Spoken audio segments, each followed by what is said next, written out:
Hello everyone. How's everyone doing?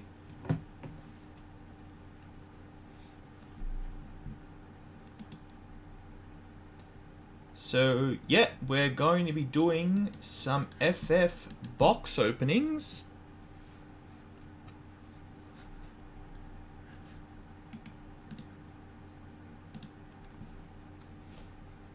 It will be the pre-release kit. Sorry, not box openings, pre-release kits. So these are the kits you get when you go to a pre-release. I'm going to be opening them up, showing them off, what you get inside. That's the box. They're very, very pretty.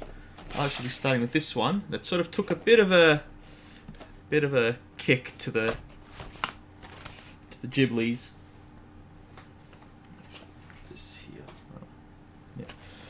But yeah, so this is the sort of front that'll be on the Opus 14, Crystal Abyss.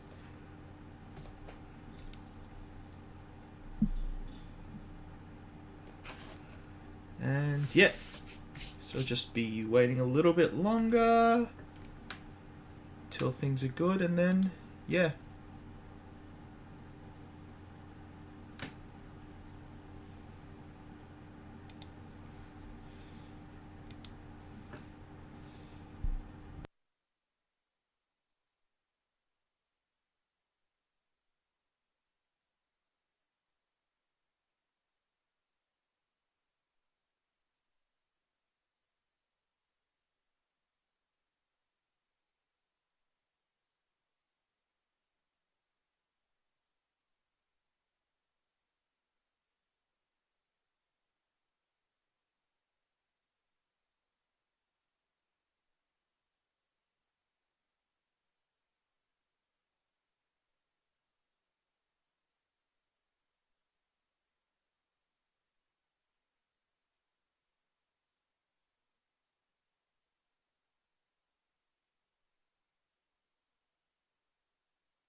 Hey Dan. Yeah, sorry, just I knew someone wanted this, and I think they didn't get the reminder. But yeah, this is the latest set's pre-release kit. I have two of these I'm going to be opening.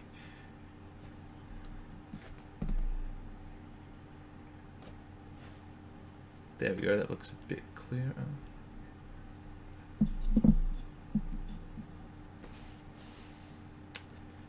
Too close, I can't seem to get it to zoom properly. Mucking around with a new camera.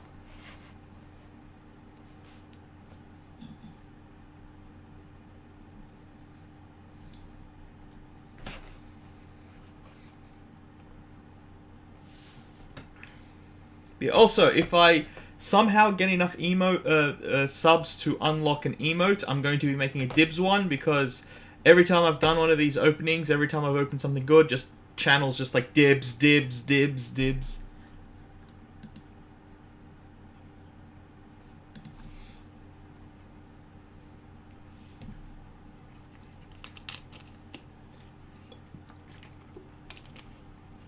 I may also just experiment sometime if I have a free time and just do maybe Gundam kit building, even though I suck at it. I always like fuck it up. Hey, there it is. Rumble with the raid. Yeah, so I hope you didn't mind Rumble, but I kind of knew you wanted to watch this. And I'm like, wait. But yeah, here it is. This one's a little bit dented, though. I have two of them. So I'm going to be opening this one. Showing off what's inside. And then I'm actually going to be building two decks. One with this one. And one with the other one. So I have two of them. And sort of get ideas of how I would approach the deck building side of this for pre-release. Just testing a few games. That's good. How have they been?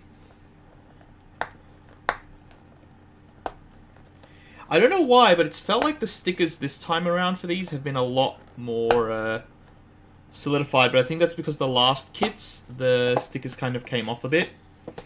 Like, I had a few kits that were just pre-opened. Like, nothing wrong with that. It happens. It's like, this is fine as long as the product inside is not too smushed. But yeah, so these kits sort of open like this. I'll zoom out a bit. They open up like that. Oh. It's upside down in the actual box. Yeah, Temtem should be fine. It's not a big... So yeah, first thing you get is a promo card. You cannot use these promo cards in the actual... in the actual tournament. Tifa, nice, if you can see it. There it is. There we go. Opus 14 PreRel with the Tifa ability. It's got the gold writing instead of the normal silver writing for the power. So this is the Tifa. Again, you cannot use the promos in the actual tournament. They are just there as additional bonus for the kits. Also a good reminder that you were there, you did the PreRel. They're like little trophies for that kind of thing. Outworld. Oh, wow. Outworld, really? Then you get these nice set of sleeves.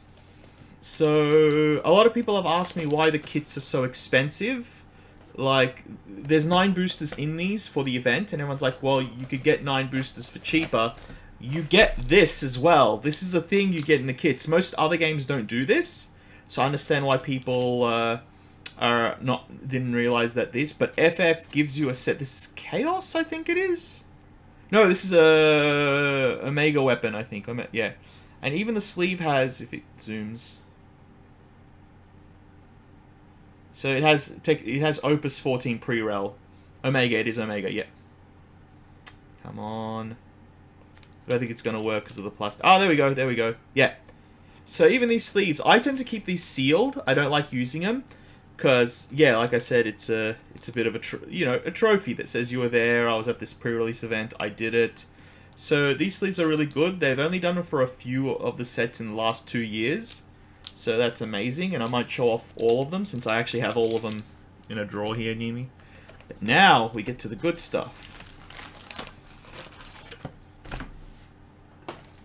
So, 1, 2, 3, 4, 5... 6, 7, 8, 9. 9 boosters. Build a deck out of these 9 boosters.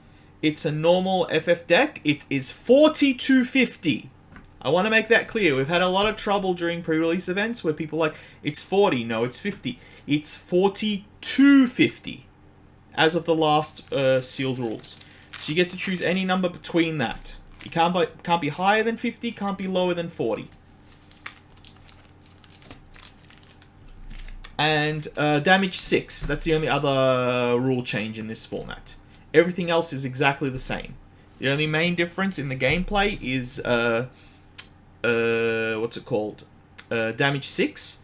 People who ask about the backup rule, that is only for 6 booster sealed. This is 9 booster sealed, which is actually a completely different format. So if we were doing sealed like this, yes, backups can be played for any color. And in fact, in that one, I believe it's only 40 cards a deck. Where when you add the extra 3 for advanced sealed, it is 40 to 50 card deck, and the backups are played like normal rules. So, just doing a bit of tutorial for people who may want to watch this and learn how stuff works. I'll just chuck these here for now. Alright. So... Hey, Squash Peas, how you doing? Come on, come on. Focus. Focus. I know you can do it. There we go. So we got ourselves a white mage. So what I do is I separate them into colors. So I put all wind, all earth. We got ourselves a monk. We got Korjin. We got Bagaman. Geo's good. I love Geomancer. Geo's really good. I love this ability. I'm thinking of playing with this myself. Oh yeah, I'm good. Moogle XIV. So we've got a cycle of primeval backups that untap when you active backup and have an ability based on, but yeah, you obviously have to have the primal of that one. Moogles, Moogles, Moogles, Moogles, Moogles! So as you can see, I'm putting them on the table in color. You're not going to be able to see all of them because I don't have enough room. Puppet Master. I really liked Puppet Master when I first saw it. Come on, come on. There we go. Dull 2 active forwards. Choose one forward. Dull it. You can only use this ability... Oh, yeah, once per turn. But I like the fact... Yeah, I think I actually screwed the once per turn last time in a tournament. Yeah, that's the thing for pre-release. You're always going to make mistakes on cards. People rush through reading cards because it's a limited time. I rushed through this. But I love the fact, the reason why I love this is it doesn't have the double dot, which means it's not an active ability in the sense that this doesn't need to have haste to use this. And you don't need to use it. So the fact that the way this is written lets you do this without summoning sickness affecting it. Which means if you play this and another forward, you tap those two to dull something of theirs. And next turn, you play 2 forwards that have summoning sickness, dull them to tap one of their stuff or dull one of their cards, and then you can attack with this and with whatever you've played. So I do really like this, but big weakness there. This is essentially a chump. It's gonna get splattered. Oh, okay. This is the reason why I'm probably gonna need the dibs emote if we unlock it today. Yep, that is a shiny Allure. One of the chase cards, even though it's only a rare. It's actually not that hard to get this, but alright. Squash P's already called dibs. But yeah, this is Prish. That's a good open. But yeah, Allure is an amazing card. So Prish, it's a 4-cost hybrid, so it needs wind and earth. If you cast Prish, you may pay an extra 1 wind, 1 earth, 1 generic. When it enters the field, if you paid an extra cost, reveal the top 5 cards of your deck, play 1 wind character or earth character of cost 5 or less onto the field, and return the other cards to the bottom of your deck. So for 3, you essentially can get a free character. Obviously, if you if you're not likely to hit 5 summons, but yeah. Tempted to dibs Prish. Well, I think you got beaten by squashed peas. And the best part is damage 3, which is a separate ability to the top, is it gets plus 1k in Brave. So if you're on damage 3, this is a 10k Brave, which is not something to sneer at.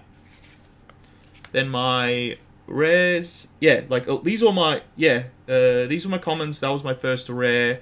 Heroic. So in this game, Heroic is the H when it comes up.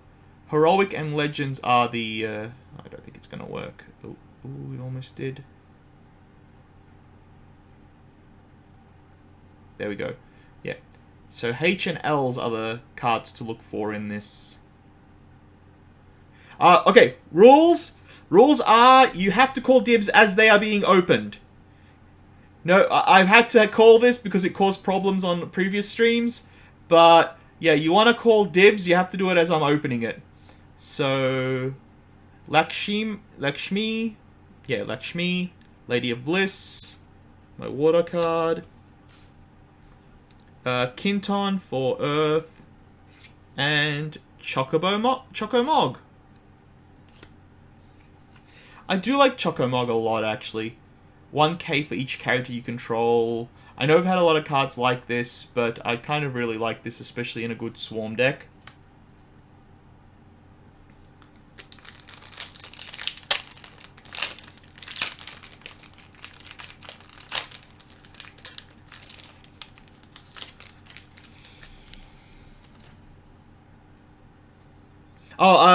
I don't know what's for trade. Okay, yeah, for the new people in the chat. I don't know what's for trade yet. A lot of this may be collection. Foils tend to be a good dibs because I get rid of all my foils. I just sell them and trade them. For now, I don't know what is spare and what is not, especially because it's still pre-release. I haven't opened my box. I still haven't tampered with what deck I want to build. But for main objective, if you see me open a foil, you know that's fairly thing. The push is probably staying because I think I need them. But yeah, so if you see a foil, that's when you want to probably look at that. Like that allure is going. I don't care. I'd rather have 3 normal than this 1 foil. Okay. We got another primal backup. This is the Earth cycle of the primal backup. The Moogle you saw, that was... Oh, Earth is there. Steiner. I actually like this Arden. I did something fun with this Arden. I was able to sort of bring it back from bin at my opponent's turn. It enters, gives something else first strike and +1, or give itself +1 first strike and then block for days. I actually really like this Arden just as a... Not as like something big or powerful, but as a common. But... Gamana, we got... Oh, I thought these were headhunters for... Nejing. Yeah, I really like the... I really like Arden. Sniper. I had a lot of fun with Sniper. Because technically, when you attack with it, it does the 4K as well. So, I have a feeling there's a lot of fun things you can do with this. But I feel it's very vanilla in terms of its cost and its power. But I think there could be some fun things to do with Sniper. Especially if you have a lot of dull to do stuff, activate to do stuff, like we saw Puppet Master just before. Like... Tapping these 2 to dull something, do 4K, somehow activate Sniper and attack with it. Obviously, if it's been played the turn before. Stuff like this could be very fun, I feel. And, you know, 4K is not something to sneer at. I know we've had a bit of power creep, and it might be just under now. Come on. But 4K is still fairly... Probably not going to go, but we'll go on to the next one. Another Geomancer. There we go. Again, I love this. Either tap a red, make 1 red and tap it to make something unable to block, or sacrifice it and tap it to make something unable to block. So, early game, you probably want to pay the red and tap this, and then when you're in the final, where backups don't matter, you just pop it and just go, go, go, go. Imagine power creeping 2 cards with 1. Yeah. Foil Lich, part of the Chaos Cycle.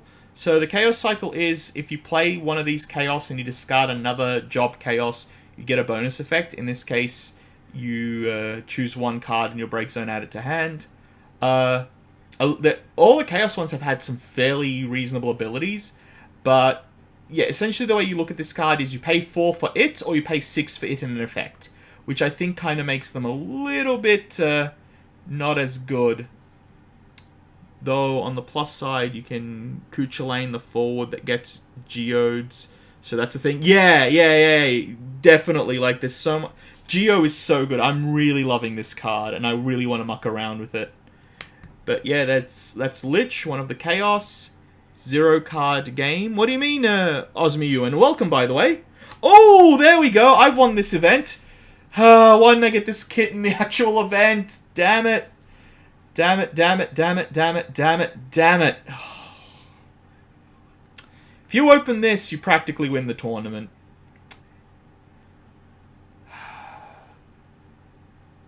No, that's fine. Also, I will be doing a review this weekend. I need to find a 3rd host. Possibly Rumble, but I obviously don't want to put you on the spot. We'll talk later.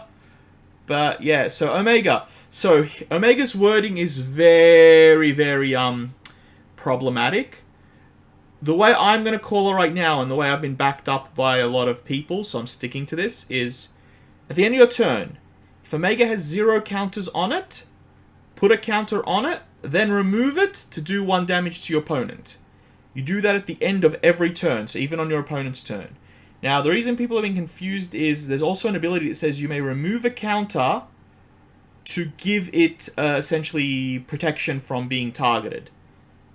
So if they go to try and kill it, if it has a counter on it, you remove it, that card no longer can target this, your card fails, and basically they've paid for the card to do nothing. Now, since you don't get to keep the counters... yeah, actually, this game was developed by a group of Japanese professional Magic players who basically went, can we make Magic without bad luck? It's the only... Yeah, I love this card game. I do mix around with some other card games, but this is my main. I think this is one of the best card games... honestly, I believe this is one of the best card games out there for one very important reason, and this reason is also its weakness. I think its greatest strength is its greatest weakness. Whenever a card in this game, besides promos or alter arts, becomes too expensive, they reprint it as soon as possible. The reason for that is they want to make a game, not a stock market. The developers, the R&D, the company, their objective is let's make a game, not something people can make money and flip cards and make a collector market. So they try and do the opposite of making...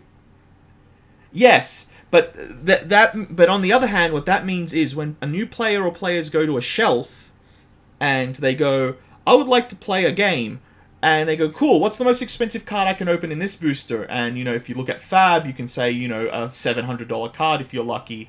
You look at Magic, it's like you can consistently open like $40 or $50 cards or higher. Or if there's a special promo Magic card, for example, like a Thoughtseize or the Dual Lands the Fetch Lands in Modern Horizon 2. Everyone will look at the money and not look at the game. So this game has very low money output, and that puts off a lot of people, which I understand, fair enough. If you want your input and output money to be at least reasonable, I understand that thought process. But this company doesn't care about that. It just wants to make a fair, balanced, working game, and I think that is more important, and I want to support that. That being said, though, I find that the boxes for FF come with more money because even though you may not get any of those huge $100 cards out of it, you can consistently get enough $20, $30 cards in one box to make it that you're actually coming out with more than most other games because you're not getting high value, you're getting consistent value. So that's why I would definitely recommend this game. It plays just like Magic without the land restriction system. There is a land-like system in it, but it is not the main resource management. It is a bonus resource management. So you can start a game, and I actually did this in the pre-release this weekend. I had a 0 land hand. I managed to survive 8 turns before dying, and that was mainly because my opponent literally got their most perfect run. They basically were on curve the entire thing. And even then, they went turn 1, turn 2, turn 3, turn 4, a combo piece. And I was still able to fight my way out of it. I survived 4 extra turns after a 4-play perfect curve. Where normally if you had no lands... Yes, I love this card so much. Where normally if you have no lands, you would have lost on turn 2 in that game. I survived to my turn 8, which means 16 all up. And that's against a perfect curve with no lands. So this game doesn't want you to lose on bad luck. It's still in there. Bad luck, good luck will always be a factor of card games, but this game has reduced it as much as possible, and I cannot stress that enough. Ramuh. I love this card. All Ramuhs and summons have Death Touch. Just to be simple. If you cast a summon, if summon deals damage to a forward, break it. So if you have a summon that only does 1k, or 1k to a bunch of stuff, you kill them all. So, the only one I can think off the top of my head is like Ifrita, does 3k to your opponent's board, I think. That 3k just instantly kills everything it hits. This and Ifrita is a board wipe. I love this card. Also, it has the Death Touch as well. So, it can block Lightning, Summons, no. Oh, wait, Ramuh, Lightning, okay, sorry, Lightning Summons. Okay, so, for example, there is actually a Ramuh in this set, if I find it. A Ramuh in this set, if I find it, that says it does 1k or 1k to 2 up to 2 forwards. that one kills 2 things. So, use the bad example, Ifrita is a fire card. But yeah, that's still really good. Forwards are creatures. So this is a forward, which is a creature. That number represents both power and toughness. It has 9k. Just we ignore those 3 numbers normally. This is essentially a 9/9. But yeah, this turns all damage dealing lightning, so purple. Summons, which are instants. There's no sorceries. Everything's instant unless it's written on it. It says only during your turn. But yeah, I love this card and I want to experiment with this. And lightning also has a lot of recursion and reanimate, which means if you're depending on this card and you have the right setup for it, you could still get it back from bin very consistently. And last card is Mage Fennes. I actually haven't seen this one. When Mage Fennes enters the field, choose one forward, put it into your break zone from the field this turn. Add it to your hand? Wait. Oh, cool. It's okay, if something died this turn, you put it into your hand from bin when you play it. So there's a lot of interactions all through the game. Yes. And this game actually doesn't have any big counter spells. Also, you don't do end step stuff. Big thing about this game is you don't do stuff in your end step. There's no end step priorities. There are end step effects that you just go through them that have been put on there during main phase 1, 2, and so in combat. So if your opponent wants to do shenanigans before your turn, they do it on your main phase 2, then you get a response. So you can't just get cheesed out of a game at an end turn effect. You can't go past, your opponent does a bunch of stuff in your end step that guarantees them the win, and you're sitting there with no way to really combat it. This game says, no, you can do that, but you have to do it in their main phase 2, and then give them priority for the rest of the turn. So, this game very much wants you to... okay, there is one, which is a fire, which is counter activated ability, and destroy and do damage to it. Yes, more stifles effects. And most of the stuff like stifle and counter effects are on your lands or your backups that you have to tap to do stuff. So there are effects that do that, but they're not hidden. So you're sitting there looking at your opponent going, I know what they can do, what they can counter, what they can stifle, what they can stop. They know what I can do, and now I just got to see if I can make them do their stuff on my terms. Next pack. OLED Leonis. When OLED Leonis is put from the field into the break zone, choose one standard job unit in your break zone, add it to your hand. I misread that as when he enters the field. I screwed this up on pre-release. Again, I'd say this to a lot of people. Pre-rel is the time to make those mistakes. Pre-rel is the time for you to accidentally misread cards. It's why I prefer pre-rels to not be very competitive, to be very sort of just 2 boosters per win, or everyone gets X boosters and just play for fun and learn the cards. Like, I'm a judge and I screw this stuff up all the time. Devout. Another Steiner for water. I loved Ewan's effects. Why he doesn't play it on the field, you'll never know. Wait, hold on. Why doesn't it... Yeah, I don't know. It's still a 5 cost 9k, so essentially it's a 3 cost 9k vanilla. I'm assuming they don't want it returning onto the field because of stuff. I think, is Viking a standard unit? Because being able to play Viking from the bin drawing a card is pretty nuts off the death of a 9k. I think there's a few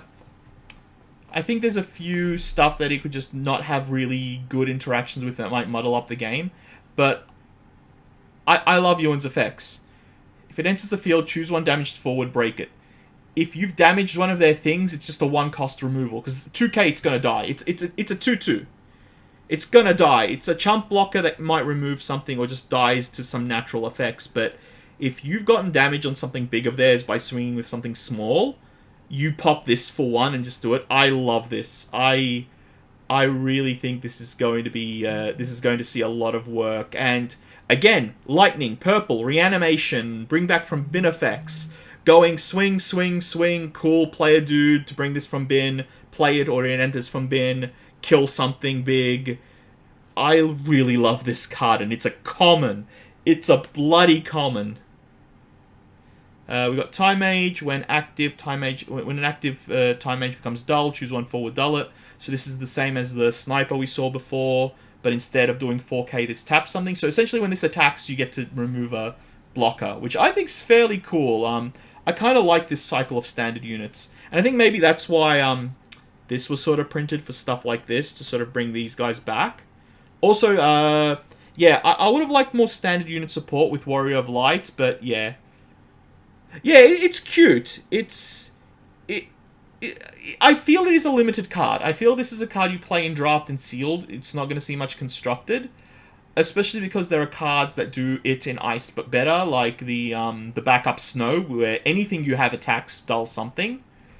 But yeah, I kind of like this. I actually really like that effect. I know they're being very hesitant to make too many of them because they don't want to bust the game, but yeah, I think the 2-cost version monster of it and backup Snow and forward Snow are just significantly better. Jing, choose one forward of cost 3 or less. It gets 1k power until end of turn if you dull it. This is pretty cool because we're seeing a lot of 3-cost or less powerful stuff nowadays. So this might actually have some cool effects. This is the Water Chaos, Kraken 9. When Kraken enters the field, you may discard 1 Job Chaos when you do draw 2 cards. So that's the effect on this one. Chiyu! Foil common, just an adorable little monster. Monster cycles in this have been interesting. They're all 1-cost monsters that at the end of your turn put a monster counter on them. And they all have an effect where you can sacrifice it, and you get to do whatever's on it X times equal to the number of counters. Now, just a heads up, this doesn't put the stack in layers. If you have 3 counters on this, so until end of turn, choose one forward. Until end of turn, it gets 2k power for each monster counter. So if it has 3 on it, it's 6k. That 6k is still one effect. It's not multiple layers. You take 3 off, sacrifice this, put it into the bin, or I'll just put it into the earth pile here. You sacrifice it, put it into the bin. That 6k goes on. So the fire one, which has the deal X damage, so I think it's 2k per counters, so it would have been 6k damage. That is one lot of damage. Yo, Kraken can't be looked remotely playable while being Chaos. That's illegal. Yeah. So I'll 2 legend. Did I get 2 legendaries in a row? Okay, this is where the good box comes in. So this is actually a really good card. So Gilgamesh FFBE. We're getting some Gilgamesh fun here. Yeah. If you have 3 or more different elements among cards in your break zone, Gilgamesh gets 1k haste first strike. If you have 7 or more Gilgamesh FBE, also get if you have 7 or more different elements, so that 7 or more refers to elements. So that line refers back to this one. So people are getting mixed up with that. This is saying if you have 3, do the first part. If you have 7, you do both parts. So that definitely refers to... This is another one about some weird wording, but I want to clarify that now. That is referring to this line here. So if you have 7 or more different elements in your bin, Gilgamesh FFBE also gets Brave, and Gilgamesh FFBE can attack 3 times in a row. So this deck very much wants to play in 3 to... The reason I'm going to say 6 colors, which is very hard to do, is Dark and Light can be played with anything, so Dark and Light is essentially a given. So technically you only really need 6 or 7, because Dark and Light are... For the people playing... Oh, that's a lot of code. But yeah, so Light and Dark are like the colorless in this game. So they can be played with anything. But yeah, attacking 3 times a turn, I love that. But there is a card in this game that does this a little bit better. When Gilgamesh FFBE attacks, choose one character. If you have 5 or more different elements of cards in your break zone, dull it and freeze it. And here he is, the big payoff for the FFBE multi-element decks. Yep, I know everyone who wants to try this out, including myself, but I'm probably going to sit that one out because I know I tend to try and look at the decks that are experimented with the least, because I know I'm going to have like 50 friends who are going to be doing the exact same thing. Leviathan, this is a rare. Rares are the uncommons of this set for context. So this is a charm, you get 2 of the 3 effects, choose one forward, opponent controls, bounce it to their hand, choose a light or dark forward, put it on top of the opponent's deck, choose one water forward in your break zone, add it to your hand. 6 cost. EX bursts are split second if you've taken them in damage. This game has, if you get hit by a creature, you mill the top card of your deck. Oh, I'm not going to show that. Everyone hates that art. You mill the top card of your deck, and once you've milled 7 cards in your damage zone, you lose. Again, in sealed, it's 6. Not that forehead, man. That forehead. I know everyone hates this art. Come on, come on. There we go. So this is the carbuncle from the FF7 remake that everyone lost their mind about. All forwards you control get 2k until end of turn. If all the backups you control have Earth Element, draw a card. This is an EX burst. So the good thing about this is if you take in damage with this, all your creatures get +2 or your forwards get +2k. And if they've still got attackers, because in FF you attack one at a time, you don't attack simultaneously. Basically this can save you from a death. If you have weak stuff and they're attacking into you and you possibly could die, this could turn the tables on. This could stop a good attack run from your enemy if it's hit on an EX burst, or if you cast it, because it's a 1 cost. So it's basically nothing. Oh, here we have the card that has sent so many confusing effects. Or you can just make your monk army absolutely gigantic. Yeah, and most of the time they have Brave. Brave is Vigilance, by the way, for the Magic players. If they have Brave/Vigilance and you pump them, then you're just going in for even worse. So, this is a rare, which means it's an uncommon. It's a 2-cost backup, so it's actually a 2-cost land. This is a land normally. When it enters the field, once you've untapped it, you can tap it for 1 red every turn. Just like a land. Our lands have sneak attack. When red 13 enters the field, so lands have to be cast in this game. That's why they have a cost. As I said, lands aren't the primary resource for this game, so they are mainly a bonus effect, so you can cast lands quite easily. When he enters the field after you cast him, of course, you may pay 1 extra red. If you do so, play 1 forward from your hand onto the field. If it leaves the field for any reason, remove it from the game instead. At the end of the turn, remove it from the game. Our sneak attack is a land effect. Now, everyone's going, this is busted. It's not. It's good. It's amazing. I don't think it's broken, because anything you play gets exiled, and that exile, that leave the game effect is a replacement. If it dies, leaves for any reason, you have to exile it. The thing you play off this will be exiled no matter what. So you got to make sure that whatever you play off this for the combo is something you're okay never seeing again this game, except for any other copies of it. There is no way to really muck this around. You can sort of do cute, fun stuff. But essentially, if you want to do this, you want to get advantage. So the big one, and of course, it doesn't give it haste. The card does not have haste. So you either want to be playing haste effects with this to give the card you play, or you want to have ETB effects that give you an advantage on early or late game. So this doesn't do everything everyone thinks it does. I still think it's powerful. I still think it's really good, but everyone's saying this is going to break the game. I don't think it's going to break the game. The most powerful card in this set that people have been thinking of is Leviath, not this Leviathan, another one, where you bounce a bunch of stuff and kill a bunch of stuff, and then it vanishes. But if you do that on turn 1 playing this card, you're essentially just taking a time walk, which is still amazing. Taking an extra turn is fantastic, but I don't think it wins you the game. Yeah, everything about this is good. It's in the right color, it's in the right category, it's a backup. Backups, this is a legendary, by the way, so you can only have one of this on the field. So unless you have a way of destroying your own lands, you can't play this a second time a game. Once you've played this and used it, you've basically used it. So yeah, it's just a very high value thing if you play something really good. Like, there are a lot of ice characters that when they enter, dull all your opponent's stuff, or dull and freeze their stuff. So going into this, to get rid of their blockers to swing in for lethal at the right point is amazing, but you still have to do other stuff around it to make it work. You can't just go, yep, I've won. I've got this card now. Like, even sneak and show and tell, or sneak attack show and tell decks. The show and tell decks, sorry. Even those ones still need a bunch of other stuff around them to make them work. So, Dark Elf. If Dark Elf is dealt 9k damage or more, it takes 0 instead. This is hilarious. So you need to do 8k exactly to kill it. So this is a very good, just like, infinite blocker, cute Donald... no. No, it's a bit too... it actually looks too handsome, I think, but... I guess that's your political... depends on your political views.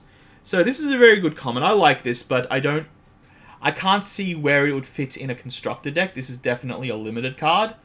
I don't know what... I don't know what can use... that's 4, isn't it? IV, yeah, 4. I don't know if there's a category 4 that works with it. I don't know if there's a Dark Elf effect. Yeah, this is very much... I don't know. I don't think there's enough around this to make this playable just yet. I really like that effect, but I think this is a limited card. Ganath. Oh, okay, so they have made an entire cycle of cards where when they enter, reveal the top 2 cards of your deck, add one card of its own. They've all got their own element. So this is a lightning card, so you get 1 lightning card among them to your hand, put the rest in the break zone, and you may later on. So this is a land. Backups are lands. So you can dull this to break it, so sacrifice it, put it into your bin, reveal the top 2 cards of your deck, and do the effect again. Put 1 lightning into your hand, put the rest in the break zone. The thing I don't like about these cards... I'm not into FF. I've played 9 and watched friends play several others, but I'm very attracted by the reprint policy. No, okay, look. I do not know... Okay, so I've actually commentated for this game on streams for Fire Cup 2 years ago before the COVID event. Everyone was upset that I kept mispronouncing names because I don't know the games. I've barely played many Final Fantasy games. To be honest, I'm a The World Ends With You fan more than anything.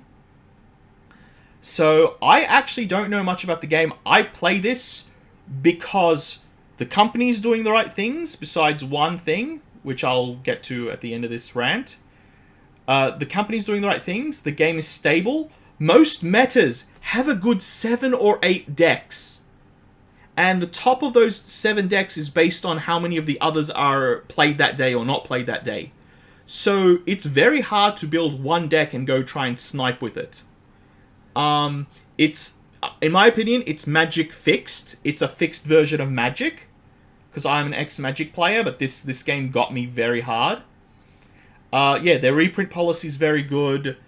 They try and look after the game. The one problem I have is this game is actually the most popular game in most European countries and in Japan. So when Square Enix looks at the statistics for how much they're selling, they see they're actually doing quite well. Like, they're matching Magic very well in most countries. So in their heads, they don't need to really do much advertisement or pushing of the game because they feel they've achieved their success. Whereas in countries like Australia, this is very much not as people are aware of it. So I think they need to look at each country's rates and put advertisement funding into the countries that need it, instead of looking at the overall success. The backups are great, by the way. Some are better than others because of the synergy and coloring, but overall pretty cool. I don't like the put into break zone. I don't like the putting into break zone. I don't know if that'll be very effective. In Lightning, I'm not as scared of it. As I said, Lightning has a lot of the recursion, reanimate effects. So Lightning I'm not affected, but the other ones make me go, By the way, I saw someone pop one of those lands, get this dude off the top, their win card, the card that will automatically win them the game, and they had to put it in their bin. Gone forever.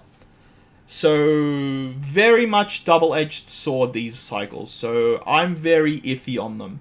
It'll come down to whether that secondary effect on them is worth it or not to risk losing a card. We got ourselves a Dark Knight. When Dark Knight enters the field, Dark Knight deals deals you 1 point of damage. That's because it's a 9k 3 cost, so it's a very cheap, high power thing. Deal damage 5, Dark Knight gains Brave. So if you've taken 5 damage, this gets Vigilance. Ixalia. So this is the Wind Chaos backup. Whenever you... Oh, Primal, sorry, not Chaos. When a Primal enters the field, you may activate this. Choose one forward, activate it. You can only use this ability if you control a Wind Primal. So they're doing a lot of work for the Primal decks in this. I love Garland in this. Oh, Garland is good. Garland is amazing. So Paladin, when Paladin enters the field, reveal the top 2 cards of your deck. Put 1 Earth into your hand, the rest into the break, the other into the break zone, or the rest into the break zone. So this is the other one. This is the Earth version of that Gnath. Put Paladin into break zone, reveal the top 2 cards of your deck, add 1 Earth among them from your hand, put the rest into your break zone. So they all do that. So they all have that effect, essentially.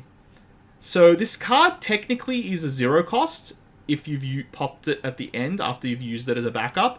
Because you've gotten 2 cards out of it, and 2 cards are essentially... You can discard 2 cards to play this. Or one of them being Earth. So these cards tend to be... They're good value, but it depends what if... It all comes down to what are the 2 cards you just milled for free. That will determine whether this comes out good or bad. And I've got a lot of... I'm doing really well on the Earth, but I have no big things. I have the big card for Lightning. For Ice, sorry. I technically do have this, so this might be good if I decide to go, but my Wind right now is looking very scarce. Oh god, Don Corleone from the FF remake art. When Don enters the field, your opponent reveals 3 cards from their hand, select one among them, your opponent discards that card. So a Thoughtseize. We've got a 4-cost backup, so land, Thoughtseize. They get to pick the 3, of course, but yeah. There's better Thoughtseizes, but they're not in this color. There's another Sniper. Okay, I have things to say about this. He's good because this color doesn't have a Thoughtseize effect. It's normally your opponent discards a card of their choice. But, yeah, this is... Because in Ice, there is a lot of, if your opponent discards a card, do this, do this, do this. So it's actually good for that. But if this was a Wind card, I would say it would actually be not as good. I would still play the Zidane. Oh, Ice. Why am I putting... Oh, I put Leviathan and Kraken in. There's 2 blue in this, which is a little confusing. There's the dark blue and the light blue. But yeah, Hojo. So something I want to say once this focus in. Out of all these ways I imagined this character to look when I was playing the original FF7, out of all the ways I imagined him to be designed to be, this is the last thing I would have guessed.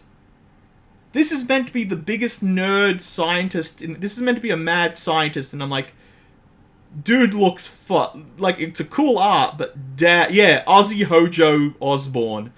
I did not expect that this is what the creators imagined Hojo to look like. Like, I was way off on that. It's like imagining you seeing the polygon art of Tifa, and then she ends up being an A cup or something. But yeah, he's a backup, which means he's a land. When Hojo enters the field, choose 1 forward you control. Remove it from the game. When you do so, choose 1 forward in your break zone with cost inferior to that. To the removed forward, play it onto the field. So it's kind of a reverse it's a reverse breeding pool. It's a reverse reverse breeding pool, but from your bin. That's really good. Not breeding pool, sorry, what's the card? I'm blanking out. Not breeding pool, sacrifice a thing, birthing pod, yes. Yeah, it's a reverse birthing pod from your bin. I love that! I think that's actually how yeah. But yeah, I love that. Like, if you have this big, huge thing that expensive cost that you don't need anymore, and there's something weaker, less cost than it, but more powerful in your bin you rather have, you switch them. Dibs for the shiny, sure thing. Like, that's amazing. Like, I love this card. I think it's really cool. Jacked, yeah, that's my second Jack. Jacked is really good. 5 cost, 9k, 9k. When Jacked enters the field, choose 1 forward. If 1 or more forwards were attacking this turn, return the chosen forward to its owner's hand. If 3 or more forwards were attacking this turn, break the chosen forward and draw a card instead. So special is you have to discard a card with the same name. So for the Magic players, this is a legendary. If you've got a copy of him in your hand, which is useless to you because you can't play it again, you can discard it to do the specials. So this game tries to sort of reward you if you have a special effect on one of the legendary cards you run, to not get too punished drawing the same card. Again, they try and balance out some of the bad luck, and I love that mechanic. But yeah, his special is, so discard one card named Ject to use that ability. Choose any number of summons, auto abilities, action abilities, or special abilities, cancel their effect. So this is a counter. So if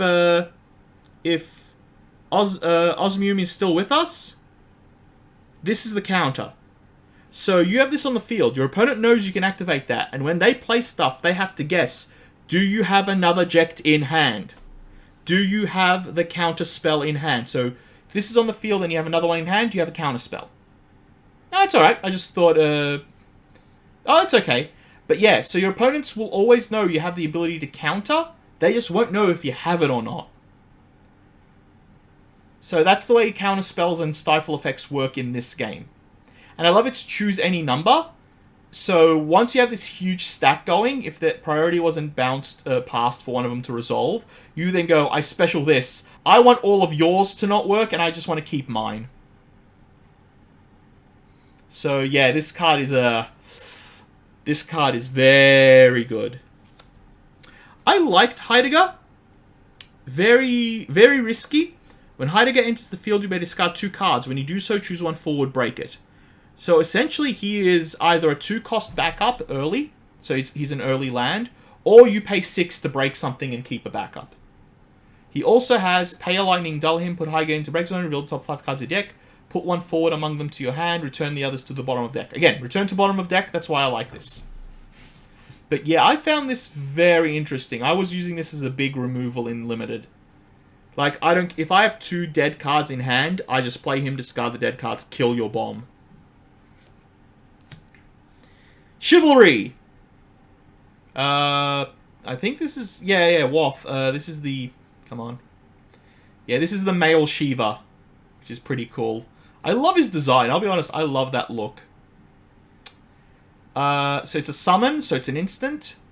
Choose one forward. Until end of turn, it gets plus 3k power, and when a forward opponent controls is put from the field into the break zone, on the same turn that the chosen forward has dealt it damage, your opponent discards 1 card. So you give one of your things at instant speed, Last Swell and Barrel Eye make this thing. Yep. So you can pump something by 3k, which is fairly significant. And if it kills something, your opponent discards a card. So if you do this on a good blocker, especially if you block multiple things as well, whoo, that's a lot of cards your opponent is about to lose for 2 at instant speed. 2 ice, yeah, ice and a generic for these. Yeah, that's very nice.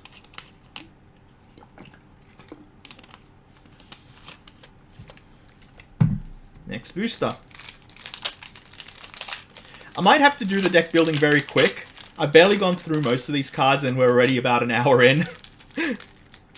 So maybe I should just open the boosters and stick with that. Samurai. Because Samurai did not need any more tribal help. For what? What did you do, Squash Peas? So Brave is Vigilance. If you control 3 or more other job samurais or card name samurais, it becomes 2k power. So it's a 3-cost 7/8. No, I want this. This is what I do for these streams. I want to teach people how this game works. I want to get awareness of this game out. I want to get people to appreciate what this game is. Like, I'm going to be putting these up on YouTube as well. And I hope people spread the word and spread it, because I want new players to watch this and understand and learn and see this game for what it really is. Yeah, we didn't need it, but it's amazing. I love it. I'm glad it exists. But why? When Samurai enters the field, choose one job opponent controls. If you have a total of 7 or more samurais and or card name samurais in your break zone, deal at 9k.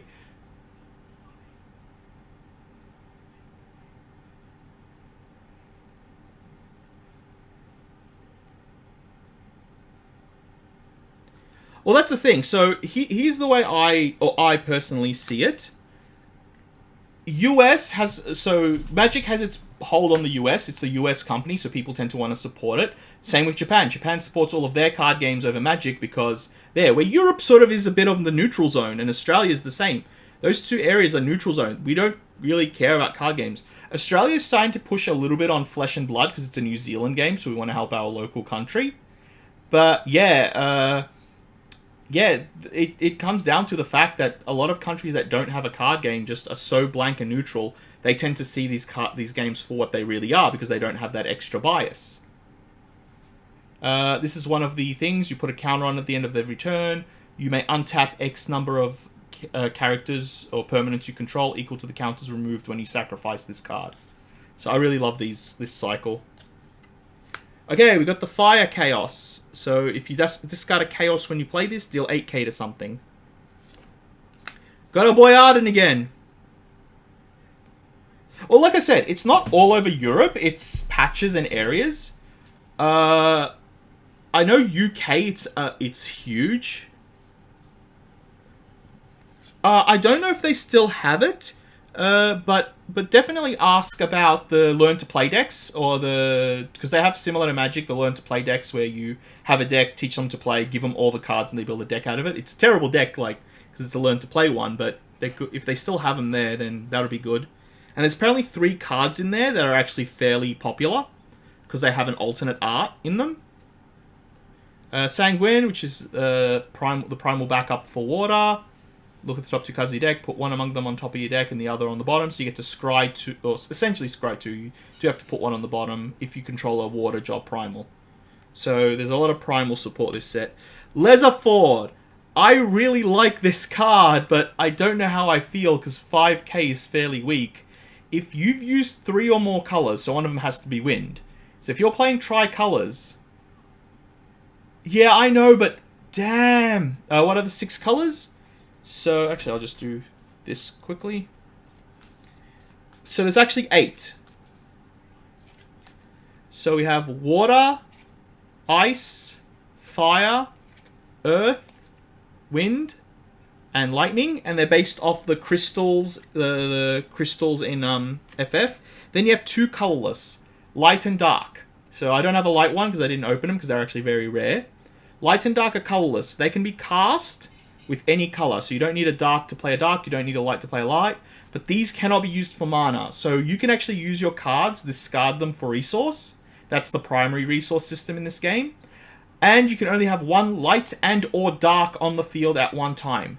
So you essentially have to commit to being a good guy or bad guy if you want to look at the flavor more than anything. There are summons. So you can have a light summon. If I have this in a deck and I have a light summon, that's fine, as long as it's not a permanent. Come on. I want to show this off again. Yeah, look at that chonky boy. But yeah, so those are the 6 main elements, then 2 primary. But yeah, if you've cast this with 3 or more colors, you get to destroy an opponent's forward, a creature. So I know it's a 5 cost 5k, which is ridiculously expensive, but I don't know, in a 3-color deck, just playing a dude to remove that light-dark exclusivity is kind of funky. Well, yeah, so they're trying to do a system where artifacts don't break the game, because look what happened in Magic when artifacts get done. I mean, what's it called? The Copter from, what's the set? The artifact set, yeah, like, they're trying to not have artifact synergy that can break the game. That way they can control the colorless system. Kaladesh, yes. So they are trying to put a restriction on the colorless cards because they're trying to not have so much synergy. And that way they can print two different colorless cards that may break each other, but if they make one light, one dark, they'll never be able to work off each other. Artifact sets kill Magic every time they come out. Yes. So this game has added an extra layer of protection to stop that because they're trying to be smart about it. Corsair. When Corsair enters the field, draw 1 card, then discard 1 card from your hand. If the discarded card is a multi-element card, so a hybrid, draw 1 card, then discard 1 card from your hand. So, yeah, I don't know. It's a cool loot effect, and the fact they can bet on it double is really cool as well. But I don't know. I'm really hesitant on this. I know I'm probably wrong. I know in the Nicole multi-element deck this might be really good, but I feel in water you can just get consistent better draws. I lean away from stand. Yeah. It's a bit too restrictive. Yeah, like, there's so many better ways to just draw cards. And Molwyn, that one is also an EX burst, so you get it off EX damage. So, yeah, I don't know. I'm feeling hesitant on this one, but I'm feeling I might be wrong. Foil Heroic Lusso! I haven't seen this one yet. 2-cost Lightning Forward, 3/3. Yeah, okay, yeah, alright, that's going to your pile then, because it's a shiny. When Lusso enters the field, reveal the top 5 cards of your deck. Add one category FFTA 2 character among them to your hand. Return the other cards to the bottom of library in any order. It's got a special, pay 1 generic, and discard a card with the same name, so another Lusso. Reveal the top 5 cards of your deck. Play one category FFTA 2 character among them onto the field. Return the others to the bottom of your deck in any order. You can only use this ability once per turn. So he basically is a 0-cost 3k with a special ability. Because if you get an FF2 character off the top, you've basically paid for himself. So that's actually very interesting. So as much as I'm not very confident about this, because this is very killable, this is a weenie. But he's a free card. Or she or he? He, I'm guessing. It's a free card that might have an upside down the road. Huh. I need to look at FFTA2 to see if that would have a home or not. This is the... Oh, Velethord. Huh, I haven't seen this one. Oh, that's right. There's a bunch of cards that also work based on monocolor. So if you control 3 or more ice backups, Velethord becomes a forward with 7k. Oh, no, yeah, this is the cycle.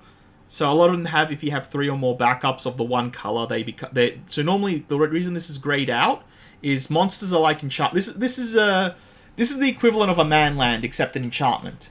This is an enchantment that just does nothing, or when it's put from the field into the break zone, your opponent discards 1 card from their hand. So if you find a way to break this, you can make them discard a card. But if you have 3 or more ice lands, he becomes a 7k creature that can swing and block and die like that. So these are very interesting. I like this cycle of monsters. So I'm very curious to muck around with some of these. Queener, discard 1 monster, draw 1 card, gain 2k power until end of turn. If you only use this ability, you can only use this ability once per turn. Or remove 3 monsters in your break zone from the game after dulling it. Choose 1 forward, put it at the bottom of its owner's deck. I think this will be dependent on monster, because Blue Monsters has a lot of support, but in that being said, it means the deck is pretty much fairly filled out. The list is very simple, very quick. You know what your key cards are. So I'm not sure how I feel about this, to be honest. Especially because a lot of monsters aren't legendaries, so discarding a monster...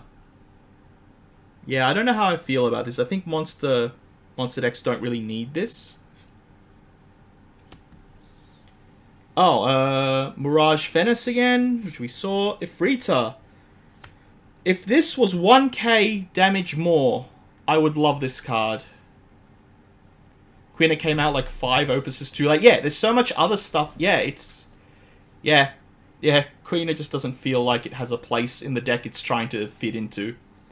But Ifrita, I love this card. I fell in love with this card when I first read its ability.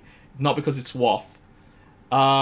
Choose 1 forward, deal at 7k damage, which is literally 1k short of being perfect.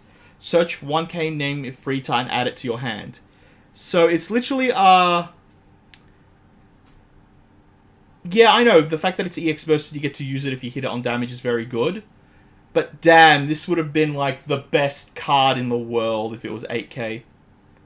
But yeah, it's essentially a summon that after you cast it to either damage or kill something, you get to search for another copy of it and put it into your hand. It is a 5 cost, which is expensive, but it's also an EX, which means you may be able to play it for free. So, this card has me just like conflicted. I want to chuck it in everything, but I also don't want to touch it at the same time. But I love this card just because of the concept. Like, it's not Stormcrow. I can't remember what card in Magic lets you search for other copies of it, but a removal or a burn spell that lets you search up more copies is just... My brain is like, why? Yes, thank you, no, stop. So, yeah, that's... Yeah, this is... Oh, this has got me sort of going. I don't know how I feel.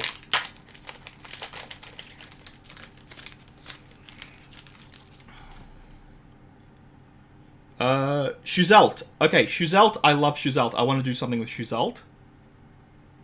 Come on, camera. Maybe this will help. So, 4 cost, 8k, which is actually fairly expensive right now for... Or it's kind of vanilla. But when a lightning character... So whenever... What's your favorite color to play in MTG? I was, honestly, I was the scummy red and blue player. I also liked Orzhov, white and black, but yeah. So when Shuzelta or a light character enters the field, choose one forward opponent controls, deal at 1k. So every time a lightning permanent enters the field, you get to do 1k to something. And then it has a special, so you discard another card with the same name, pay 2 lightning, choose 1 damaged forward, break it. So as you saw with cards like that 1 cost I showed you, Uan, or there's actually a 5 cost that does this that has a significant body on it, maybe combined with something like the Sniper, which does 4k to stuff. There is a lot of fun stuff you can do with this. I need to figure out what that is, and that's going to be one of my main experimentations while playing this. But yeah, this is really fun. I only wish this could work with the Ramu summon, but that would have been like the most broken thing they could have done, so I'm glad they didn't. But my... Ico. When Ico enters the field, you may search for 1 summon and put it into your break zone. Pay 1 water, 1 generic, and tap Ico. Put Ico into the break zone, which is sacrifice it. Choose 1 summon in your break zone, add it to your hand. So you're essentially paying 4 to tutor up a summon with the potential of tapping this for land for a few turns. Owen, once again, we were just talking about you. We've seen this cycle. We've seen this... Yeah, we've seen this one.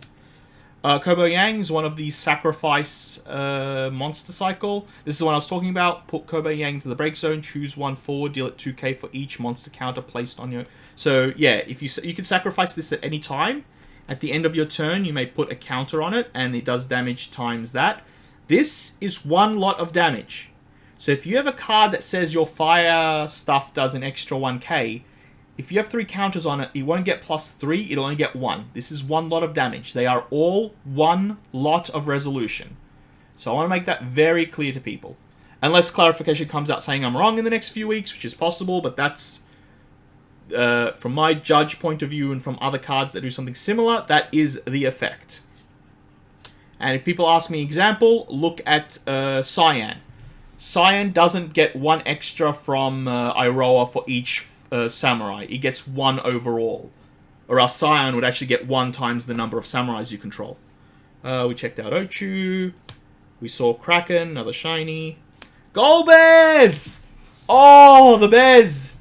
I both love and hate this card because it's a really good card, but there are so many cards with that name that do almost better stuff, if not straight out better. So Golbez, at the beginning of your attack step of each of your turns, reveal the top card of a deck. If it's a forward, a creature of 3 or less, you may play it onto the field. You're going to have to dip. Thanks for... Oh, no worries. Oh, welcome to the corn. Thank you for the follow. Hopefully we'll catch you later on. I do a lot of this stuff, but I also do a lot of video games. So hopefully you'll see you around. But yeah, put 4 characters into the break zone, choose 1 forward, you gain control of it. I want to play this. I don't care if there's better Golbezes. I want to sort of do this with Wind and play all 3 costs and the 6 cost. I think it's Varn. When he enters, look at the top X cards, put a 3 cost onto the field. I just want to muck around with that. Water Ice as well. What's it work off with Ice? Lusso, back attack. Back attack is flash. When Lusso enters the field, choose one forward you control, return it to its owner's hand. When you do so, your opponent selects one forward they control, put it. So, if they're about to kill one of your things, you instant speed play this backup, which is a land, bounce something you're protecting, get rid of one of their cards, and just go, I hope, you know, yeah, this is a protection card. The Yule that searches up a forward and puts it onto... Oh, yeah, actually. That's pretty good. What's it called? Afmayu? I'm just going to say Afmayu, I think that might be right. Is added to your hand from your break zone. You may pay a lightning. If you do so, play one card. So if you recur this from bin to hand, using a number of stuff, and you pay one extra, you just get to play it onto the field. Very, like, interesting. I kind of like it, but it's a free 7k, but it doesn't really do much outside of that. It's a category 11. It's a Puppet Master. It doesn't really synergize with anything else. It's essentially just a one-cost 7k, which is significant, but it doesn't do anything else unless you just want to put it into your deck as a way to discard it. Her with the other two backups in this set that work with 3 costs less. Yeah, there's plenty of ways to get this card back and pay 1 for it. There is a lot that can do that, but I guess you could just run it as a resource with a bonus chance of bringing it back later. That's the only real way I see this. But outside of that, I don't really see any value or effects or play. I think we did... did we do Kinton? When Kinton enters the field, choose one character during the turn. It cannot attack or block, and it cannot use its action ability. So this paralyzes a card when it enters. It's a backup. Choose one forward as a special. Deal it 4k damage. You may pay Earth, and you do so. Use this special ability again without paying the cost. So this can stack. So you can do this. You do the special once. Discard one Kinton once, but you can pay X amount of Earth to do this repeatedly. Wow, that's actually pretty interesting. Again, 4k is nothing to sneer at, but it is a special on a card that I don't know if there's many printings of it. So you may only be able to do this successfully at most twice a turn. Now that's assuming you haven't discarded another one or lost it to damage.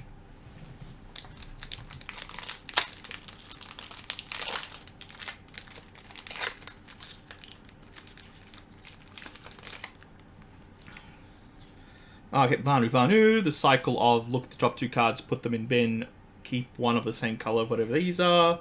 We saw the Primal Kobold. We saw Time Mage. Kojin. When Kojin enters the field, reveal the top 2 cards. Oh yeah, so this is the fire version of that. Look at 2. Pick one of its color, put the rest into the bin. Come on, focus. Goblin is the ice cycle of the monsters. This one is you dull forward, deal it 2k damage for each monster counter on it. So you stack it, the damage is 1 lot, like I said before. We've seen Sniper. We've seen Kraken, one of the Chaos Cycles. Ooh, we haven't seen Typhon. Typhon Foil, nice! This is a chase card. 3-cost monster. If you control 3 or more wind backups, Typhon also becomes a forward. So this is the one that it's going to squash peas. With 8k power. When Typhon enters the field, choose one forward, put it under the top 4 cards of its own library. So this is essentially a pseudo removal. It doesn't go to bin. They draw it in 2 turns. But yeah, this is very cool. This could turn the game for you, and there's a lot of tricks and synergies you can do with it. If you repeatedly can bounce it and play it again, which Wind can do, or Wind Water can do, you can just keep controlling their deck. So this is a very fun card, and I really like it. And it's just a 3-cost. Oh, got ourselves another Lusso, non-foil. What was the other one? Yeah. So we saw that. The Emperor. When the Emperor enters the field, due to an ability, reveal the top card of your deck. If it's a character, add it to your hand. Remove 15 ice cards in your break zone from the game. Play Emperor onto the field. You may only use this ability during your main phase, and if Emperor is in your break zone. Yeah, so... Yeah, so essentially you want to play him from bin. So this card would be one you probably want to discard, but you got to remember 15 cards is actually a lot in this game. 15 cards is actually a lot. Jotun is a tutor backup, a land. You may search for a Fran or a Mjirn and add it to your hand. So it's essentially a 2-cost backup that gets you one of these 2 cards in your hand. If you're playing any specific decks that want these 2 cards in your hand, this is very good. And there should be one more. Oh, and another red 13.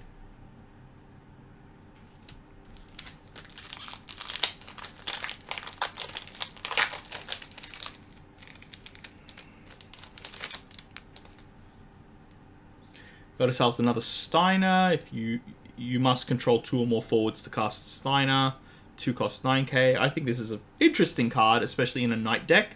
And Knights are sort of borderline, but I think there are better Steiners. That's the trouble I'm having with that. We got Devout, which is the look at the 2 ice cards, put 1 in hand, rest them in. We saw Dark Knight. Upkuba.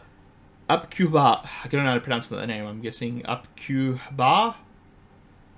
Whenever a character, so a permanent, enters the field, he gets 1k till end of turn.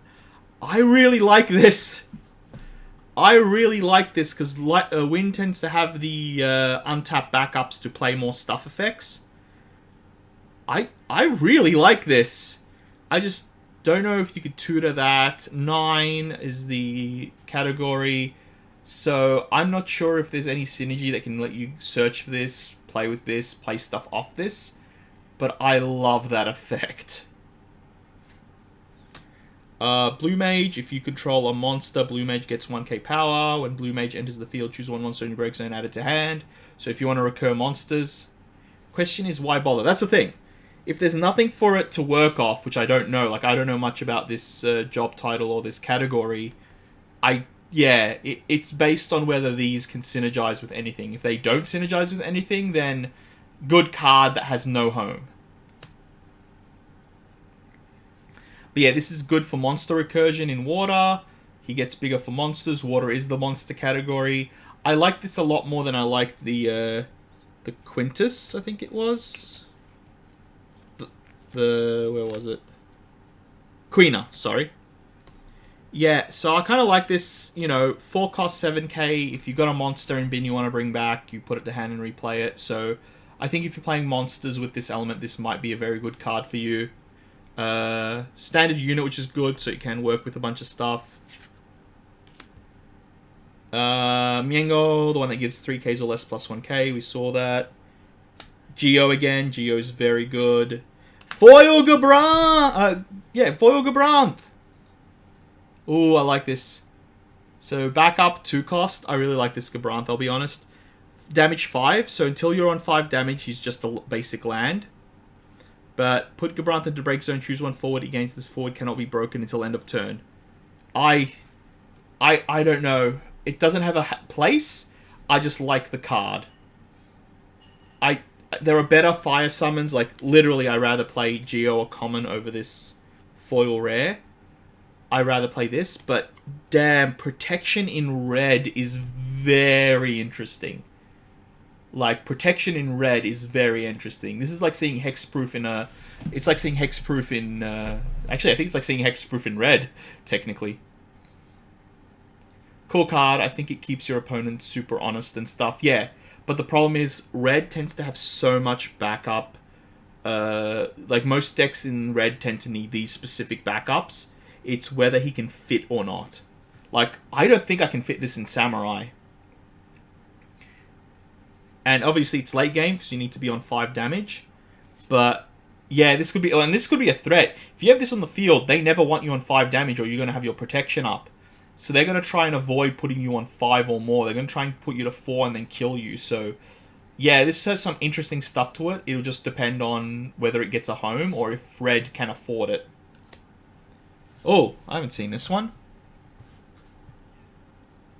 Kalbrenner. Come on, I'll move here because it usually zooms in on this better.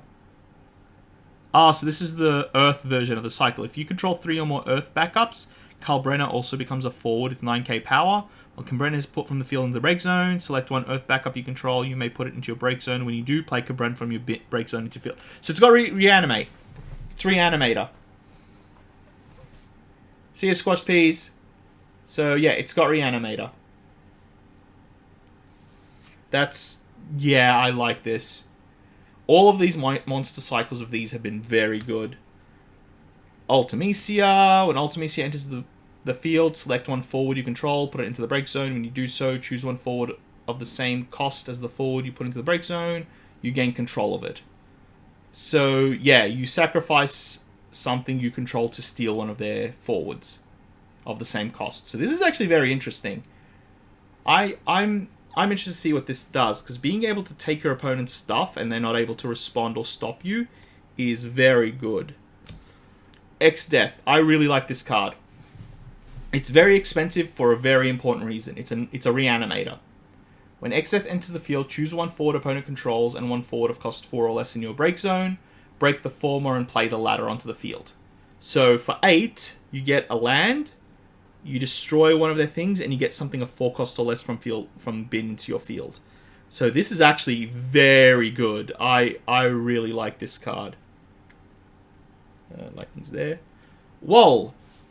When Wall enters the field, you may play one category Mobius. That category is right there. He's a Mobius himself. Forward from your hand onto the field. Damage 3. Wall gets 1k in Brave, so Vigilant, and Wall cannot be broken by opponent's summons or abilities that don't deal damage.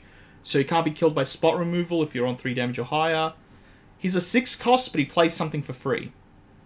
So if you got a Mobius card of equal cost, you play both of them. When you play this one. Forward, of course. So I'm actually not very familiar with Mobius, and I think there's some big Mobius cards that this will work off. What I'm wondering around is if those Mobius cards are in the same element or not. That'll be where I would look into this card for it. And lucky last booster for this box. It's a rare as well, so it's not that hard to get. So Bard, sacrifice it, tap it, and pay 1 ice. Choose one forward, dull and freeze it. It's pretty good in limited. I don't know if it'll be any good in constructed. Ganath, we saw. Ico, we saw. Tonberry! At the end of each of your turns, place a monster counter on Tonberry. Put Tonberry into break zone. Look at the same number of cards from the top of your deck as monster counters placed on Tonberry. Add one of them to your hand. Then shuffle the rest and put them on the bottom. So, you get a counter at the end of your turn, and this is an instant speed effect. Which means, at the worst case scenario, it's a 1 cost draw a card on your opponent's turn. Or you just sit there charging it and draw that many cards. So you draw 1 card, but you get to look at more. So it's either a 1 cost draw a card, or a 1 cost scry X draw a card. Or look at X and pick one from them. So I really like this card. I actually really like it, especially the sorcery speed effect. And yeah, you can pop it during your opponent's turn and hope there's something on top that you need to stop you losing, or give you that final push to win. Kuja. Come on.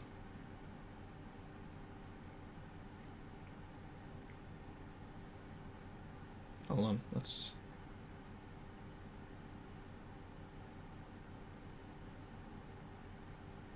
It's moving. The zoom's moving, but... Alright, when Kuja is chosen by opponent's summons or abilities, choose up to 1 forward opponent controls, dull it. So you get to dull your opponent's... there we go. You get to dull one of your...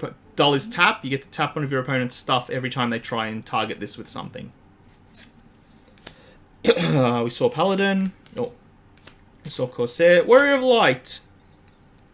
Your job standard units forwards you control get 1k power. Damage 3 job standard units forward you control get 2k power. So he's essentially another... There's 2 Warrior of Lights that do something similar in water and fire. This is basically a tribal for standard units, which hasn't been really a big thing recently, but it's still pretty cool. Rosa! Rosa's a good one. So Rosa's a forward, 7k. When you cast the 3rd card you cast this turn... Hey, Arcana, Arachna, how are you doing? Why do I keep doing that? Sorry, how are you going there? When you cast the 3rd card you've cast this turn, activate all backups. So if you play 3 things this turn, including it, you untap all your lands. When you cast the 5th card you've cast this turn, reveal the top card of your deck. If it's a character, you play it onto the field.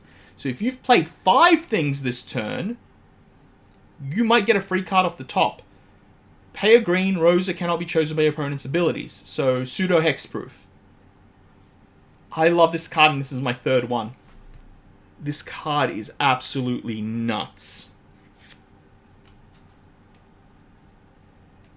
We saw Athmu, we saw the Emperor, and we saw another red 13. I got plenty of spares of these now. Alright. So, I don't think I'm going to build the deck because this has taken me a lot longer than I expected. Again, I'm not upset. I'm glad I'm getting people asking me questions about the game. I love that. It's why I want to do these streams. I want to sort of teach this game and have people learn. Yeah, Earth was my biggest color, but I got nothing big out of it, which is a little concerning. I'm just putting aside the foils and the heroics and legends, so we can just do a quick review of it before I go to the next box. How are you doing, Arachna?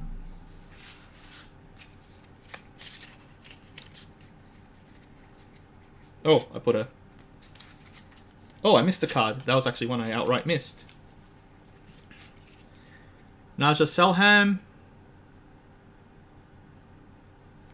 Fit zooms in. 2 cost. Naja Selham can be chosen by opponent's summons or abilities, so it's got hexproof. When it deals damage to your opponent, choose 1 character, select 1 counter, placed on it. Double all the counters of the same type as that character selected counter. So it's proliferate. We got a proliferate effect, or double more than add, which is pretty good.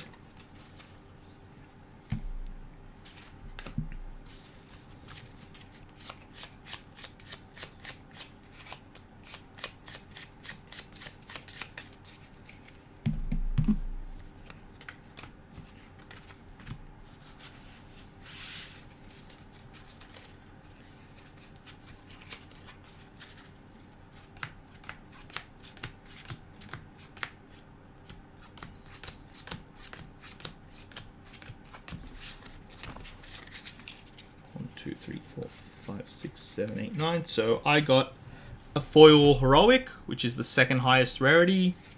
So 2 foil heroics. Yeah, 2 foil heroics, then a bunch of commons and rares. So Lusso, Typho, and I think 1, 2, 3, 4 were dibs by my friend Squashed Peas. And we got ourselves 1 legendary.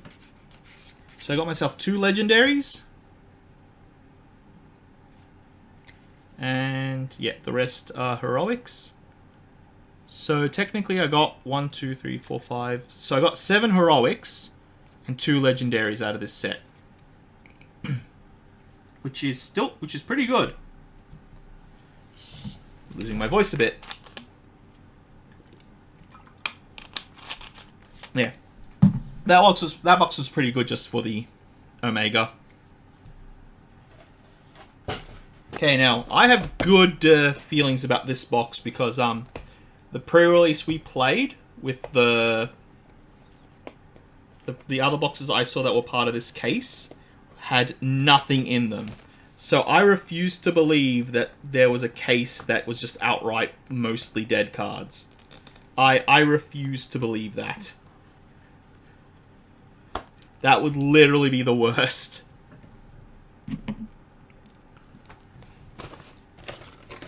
But as before, really cool sleeves. The promo that came with it. Nice spare promo I have now.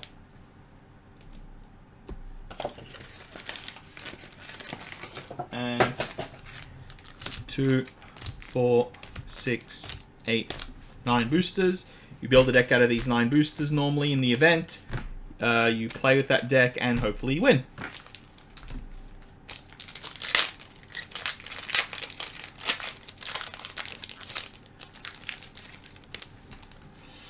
So you've seen Monk. Aerith is a new one you haven't seen yet, actually. Zooms in. So, hybrid, 2 cost, 7k. When Aerith enters the field, select one of the 2 following actions. Choose one forward other than Aerith you control, return it to its owner's hand. Choose one forward your opponent controls. It gains that forward cannot be chosen by your opponent's summon. Choose one forward you control. It gains this forward cannot be chosen by your opponent's summons or abilities until the next end of turn. So you can give something hexproof. We've seen Bar, Kojin, Chitu. Tiamat is the green chaos. So nice 3-headed Tiamat. Moogles. Foil. Oh, Leviathan! Nice! This is the card I was saying that everyone was losing their minds over. When Leviathan, Lord of the Whirl, enters the field, choose up to 1 forward, 1 backup, and 1 monster opponent controls. It's up to, so you don't have to pick one of each. So if they're missing one of those, you can still pick the other 2, or the 1. Return it to their owner's hand. Whenever anything is returned from field to its owner's hand, whether it be yours you've bounced or your opponent's you've bounced, choose 1 forward and opponent controls deal at 9k power. It loses 9k power until end of turn. So a lot of people are trying to build combo around this, which is an amazing idea. I think it's an amazing card to try and build combo around it. But you also don't want to focus on it, because it is a 9k and there's only 3 of them in your deck. And if you lose too many of them and you're relying on this for the win, and they get rid of them in some other way, you are just screwed. We've seen a few. We've seen Emperor and Allure, normal. So I didn't read Allure before because I had the foil, but I probably should. So it's a 1 cost fire forward of 3k. It has haste, so it attacks the turn it enters. When Allure attacks, you may dull any number of active fire backups you control. When you do so, choose 1 forward, deal it 3k damage for each backup you've dulled. So you can tap an extra 2, it'll do 6k, and add 3k to it for each fire forward you dulled as well. So it's a damage pump. Now, everyone's going, this is busted. No, it's not busted for 2 reasons. 1, you can kill it at the end of main phase 1, so they don't get this effect, or you wait for them to tap a bunch of stuff. You can respond to this by killing it at that point, but the damage will still go through. So there are ways to sort of play through and around this, but as a 1-cost haster, it is still amazing. And you can hit your own stuff. So there is a fire card in this game where if you damage it at a certain number, which is 4k, so dull 2 backups, it can search for another card and play it for free of 3 cost or less forward. So there's a lot of synergy with this, which is why I think it's amazing. It all comes down to how you play it. But I really like this card.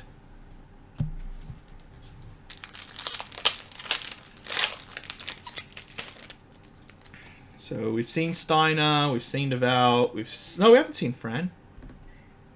Fran, 2 cost, 5k forward. When Fran enters the field, if you have cast 3 or more cards this turn, draw 1. So Fran enters, draws you a card, which practically makes it a free card. And if you've taken 3 or more damage, it becomes a 7k, so it gets +2 power. So that's fairly substantial. Like, I still feel it's limited because there are better Frans, but that's still pretty good in limited, and if you just want to use this Fran over the others. We've seen Arden, we've seen Kraken, Kobo Yang, Chu. Second foil Lich. Just my luck. Ooh, Titan! 2 legendaries in a row, nice. So Titan's a board wipe. It's a 7 cost 9k, so 7 cost 9/9. When Titan Lord of Crag enters the field, break all the forwards with power less than Titan Lord of Crag. When 5 or more forwards are put from the field into the break zone, by this effect, deal your opponent 1 point of damage. So it's a board wipe that if it hits enough stuff, now it hits your stuff as well, and that does count towards the 5. So if 5 things died by the board wipe, you deal them 1 damage. And if your stuff is actually bigger than Titan, you get to keep your stuff. This is very good card. Oh, Ultros. I actually have not seen Ultros yet. So it's a 2 cost forward of 5k. Water. When Ultros is put from the field into the break zone, you may remove Ultros from the game. If you do so, put the top 5 cards of your deck into your break zone. Then select 1 came named Ultros in your break zone and play it onto the field. So it has the risk of milling you out, but you basically just keep playing Ultroses forever. And this is like the 5th copy of Ultros. So you can run 3 times 5, so 15 copies of Ultros. Damn. Ravus is actually pretty interesting. During this turn, if a job captain you control has been put in field of break zone, the cost to cast is reduced by 4, so he becomes a 1 cost if a captain's died. When Ravus enters the field or is put from the field into the break zone, choose one forward, it loses 5k power until end of turn. So this works a lot with the other lightning cards I showed you that deal damage, 1k damage. So he enters, neg 5 and deal 1 with the other card I showed. And yeah, if you have other cards that deal damage, or if you recurred stuff, like it combines. We've seen Hojo, the Aussie Hojo Osborne.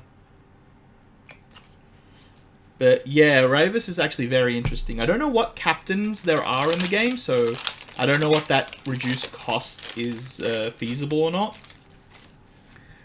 We saw Vavu. We've seen Kobold. Yeah, Schultz, whenever a lightning character enters, deal 1k. That's the one I was just talking about. The Fire Chaos, which you've seen. Oviange. Oviange enters the field. Choose one forward of cost 3 or less in your break zone. Add it to your hand. Lightning has a lot of recursion. Like, yeah, this is the one that works with the other one that if you pay 1 extra, you get to play it instead of put it into your hand. So, yeah, Lightning has a lot of recursion. Puppet Master we've seen. Tiamat we've seen. Foiled Gesho. When Gesho enters the field, your opponent reveals their hand. Select one card in their hand. Your opponent removes it from the game. So, yeah, we got a 5-cost hybrid exile from hand Thoughtseize, which is fair. This is, yeah. I don't know about the colors, but damn. And we got Golbez again. Kefka, I don't think we've seen Kefka. Kefka's kind of a classic, if you like the Joker theme. When Kefka enters the field, choose one forward opponent controls. Tap it, dull it. Choose one forward, dull it, and freeze it. Freezes your opponent's card. That card doesn't untap during the next untap step. So think of it similar to... I don't know what the mechanic is in Magic. You can only use this ability if you control 5 or more ice backups. So, yeah, Kefka's interesting. Garuda, Lady of the Vortex. I like Garuda. When Garuda, Lady of the Vortex enters the field, choose one forward opponent controls of power 9 cost or more. Break it. So it is a removal for their big stuff. When a forward of 9 cost or more of your opponent enters the field, draw a card. So if they want to replace it and play more, you get to draw a card. I love this. Xenos. Xenos is very temperamental. Xenos enters the field, reveal the top 5 cards of your deck, add up to 2 category 14s forwards from among them to your hand, put the rest cards in your break zone. So it puts them into break zone, but if you're playing a 14 deck and it's got enough synergy, this could be very good. When Xenos attacks, all category 14 forwards you control gain haste until end of turn. So if you just go 14 forward, 14 forward, 14 forward, the turn after you've played this, swing with him, all of them have haste. So you can play him, look at the top 5, grab a cheap one that they can't stop, play it, next turn swing with him, swing with it, and if you've played other ones, give them haste through him swinging. So very interesting, but I don't know what the 14 package looks like, the category 14 package looks like. So that might be interesting to look at. I feel I'm missing a shiny. Did I accidentally... Oh no, he's a rare. Oops. Yeah, I thought it was a rare. That's right. It's these 3 so far.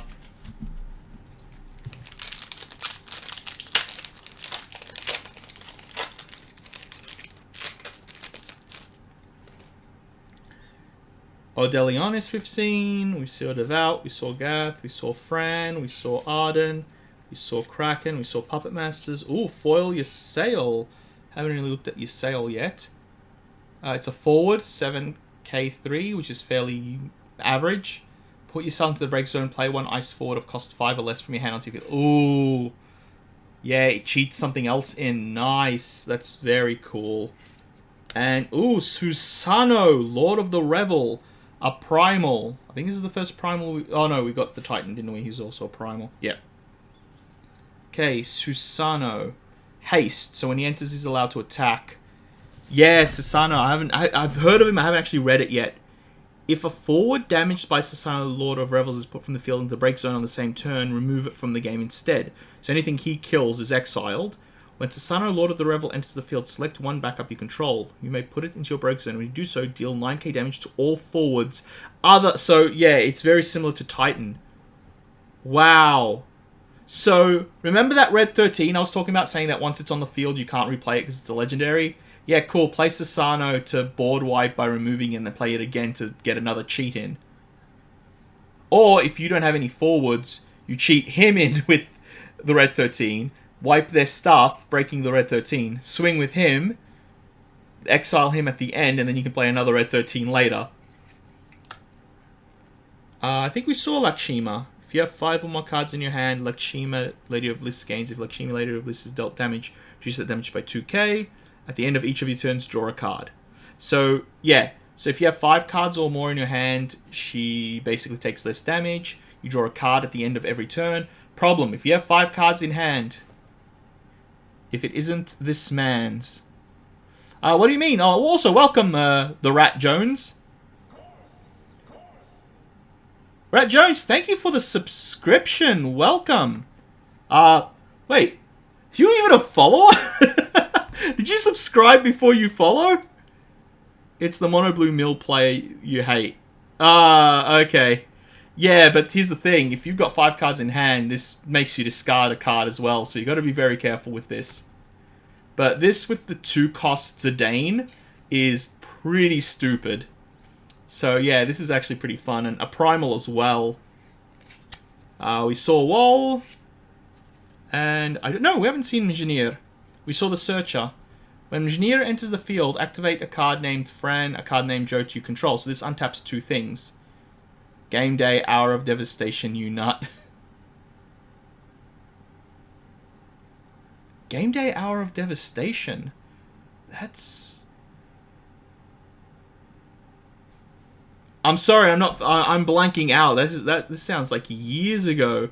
If we know each other, you might need to give me a message on... But yeah, pay 3 and dull. Sacrifice. Oh! Hey, how you doing, man? Welcome. Dude, this is years ago. I don't think I've seen you for like 2 or 3 years, man. Like, damn. So choose 1 forward of cost 5 more, break it. So it's a land that you may tap 3 green and tap in, sacrifice it to break. So, yeah. Yeah, so nuts. So this one's actually very good. Yeah, welcome. Wait, have you followed me? I guess you would have. Damn, I'm like, wait, this person just give me a subscription without following me? Like, thank you, I appreciate it. Always love for that, but damn. Showing off some FF cards, because I'm playing a better game now. Wait, did I put those in there? Yeah. Oh, Chaos. We haven't seen Chaos yet. Oh, that's good. Thank you very much. When a forward other than Chaos you control is put from the field in the break zone until end of turn, Chaos gets plus 3k in Brave. Brave is Vigilance. So, well then play this. This is a better game. But yeah, so, damn, this is good. So every time something else dies, it gets bigger and it gets Vigilance. And this is for each creature. So if 2 things died, it's got 6k and becomes an 11k. We've seen Sanguine, we've seen Ewan, had a lot to talk, Kobo Yang. Rip Chaos? Why? Chaos is pretty decent. Oh, we haven't seen... Sylph's the Lightning Primal backup, so we've seen this cycle. Not for my Bahamut deck, this one. Paladin? Oh my god! Oh my god, another one! Why am I getting the same foils? This is... Yeah, that's the second foil of this card that I know everyone will want. Damn. Ooh, Octo Mammoth? Octo Mammoth. What the f... Okay, that goes to Rumble. What is this thing? What? I've not seen this. If you control 3 or more... Oh, so this is the monster cycle for the water one. If you control 3 or more water backups, Octo Mammoth becomes a forward of 8k. When Octo Mammoth enters the field, choose up to 2 forwards opponent controls, return them to hand. Oh, this one... So all the other ones I've seen are when it dies. This one is when it enters. Oh, that's actually pretty nasty. So 3 cost bounce 2 of their cards. Possibly an 8k forward. Damn. Seen Queener, we've seen Carbuncle. Ooh, Adele. Adele's a new one. If you control 3 or more wind backups, Adele gets +3 power and haste. That is nasty. And FFTA2, which seems to be getting a lot of love. If you control 5 or more wind backups, Adele cannot be chosen by your opponent's sons or abilities. Yeah. Hello from the other side. Other side or what? Wait, other side or what?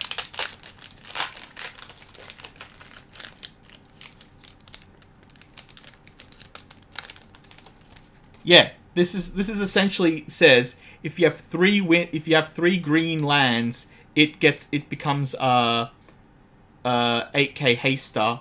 So an 8/8 haster. If you control 5 green lands, it also gets hexproof. Cactuarni, we've seen. Bard. Oh, we haven't seen Bard. 2 cost backup. Sacrifice it. Pay ice. Tap it. Choose 1 forward, dull, and freeze it. Oh, no, we have seen this.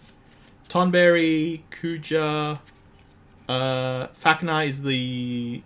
Fakan is the wind monster with the counters on it at the end of turn. Saw Imagining. Geo! I got all the Geos. Foil wall! Foil wall. I'm not getting full arts, but Debs, alright, that goes to you. I'll put them here for now. Oh, another Calabrina. Which is pretty cool. More Ramu. Yeah, this is why I need to unlock an emote on one of these streams so I can make the Dibs emote. Actually, let me check if we have... Let me check if we have, actually.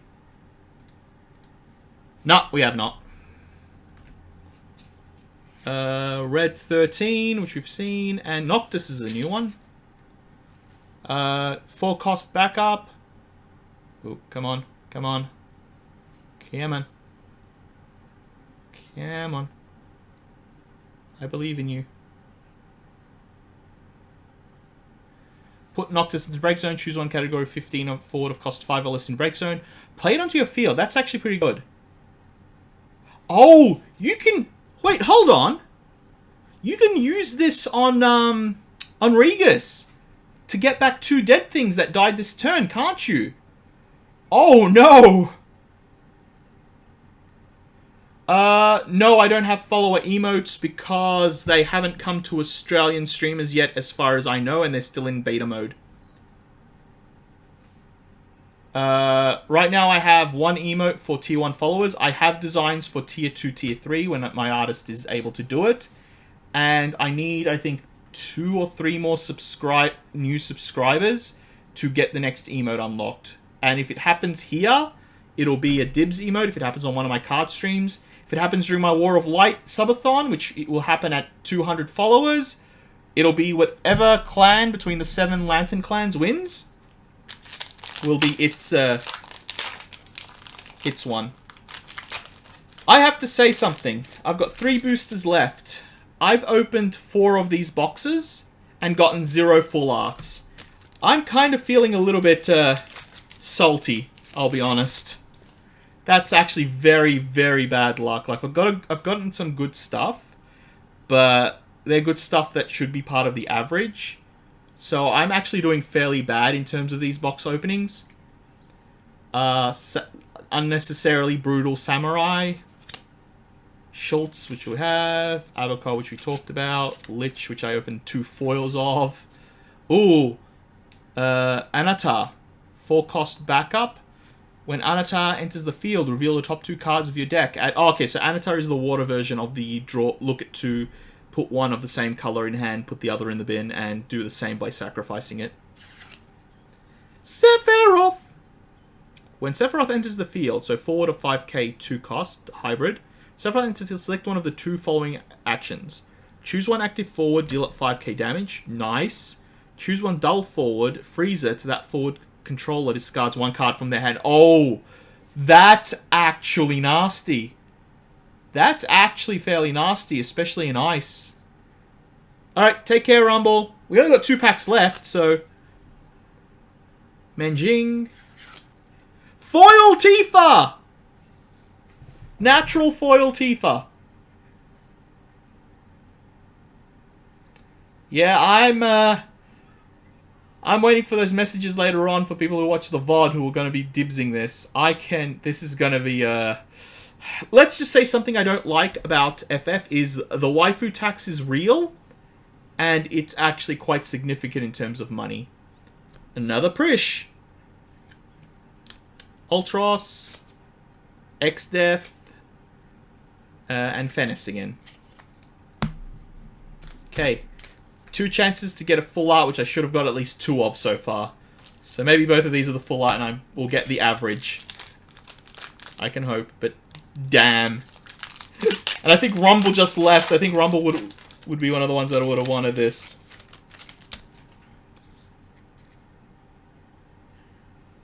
Come on. Oh, we've seen this one, but I want it to focus.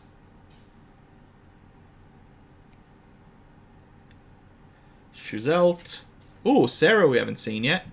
Sarah entered the field. When Sarah's put from the field into the break zone, so it's a forward of 8k 4, which is just below average.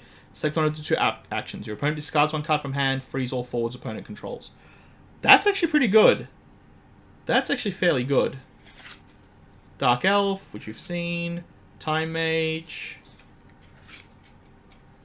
Ixali. Corsair. Oh. Warrior of Light. Foil Golbez. No full art, but another card I can move. And Typhon. This is the Ramuh summon that I was talking about before. Choose up to 2 forwards, deal them 1k damage and 1k more damage for each card named Ramuh in the break zone. If you have that Ramuh forward out, this has Death Touch. So that 1k kills anything. Doesn't matter how big or small it is. Protophase C Adam. If your opponent has 2 or less cards in hand, this gets +2 power and first strike, which is significant. When it enters the field, place 2 manipulation counters on it. When it is chosen by a summon or ability, remove 1 counter from it. If you do so, cancel its effects. So this has this has protection hexproof twice. It gets bigger in first strike if they have less cards in hand. And yeah, this is actually fairly interesting card. And a normal Gabranth. Last pack.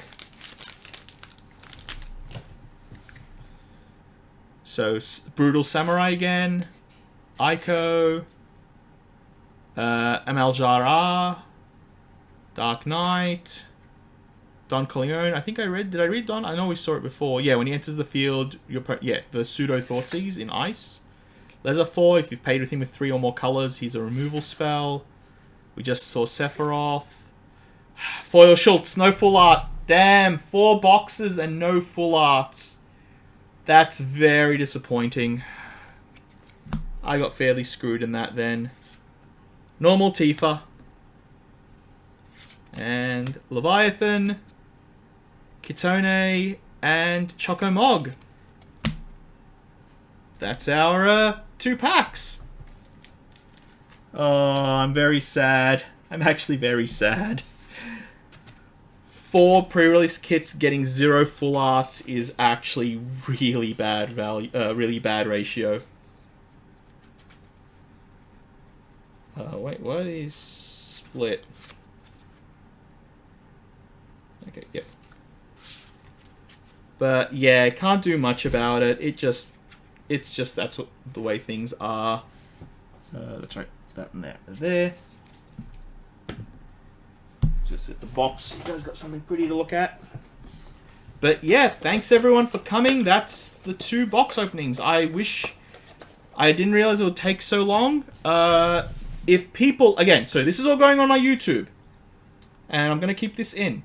If you guys want me to do deck building, where I actually show you guys how to build either a normal deck or build a pre-release kit, please, in the description below. Follows and subs are always appreciated on my Twitch. Subscription and comments and shares are always loved on my YouTube. But yeah, I just want to show off this thing. I just want to show off what you get in it. Like, you know, the fact that, yeah, you get sleeves and fairly prominent promos. So, yeah, this thing actually does come with a lot in it. And, you know, you saw 9 boosters. I got very bad luck in terms of full arts, which is very sad. But it happens. People forget, this is a game of averages. The good thing is, I believe the boxes, the sealed boxes, come with guaranteed 2 in each of them. They did that for Opus 13. I don't know if they're doing this for Opus 14. But that's about it. Yeah, that's all for this.